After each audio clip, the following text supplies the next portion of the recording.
Want to scan QR code on Roblox but don't know how? Hi everyone, welcome back to my Gaming Easy.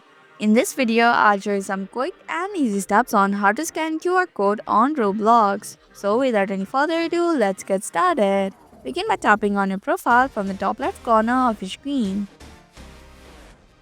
On the left side of the edit profile button, there is QR icon. Click on it.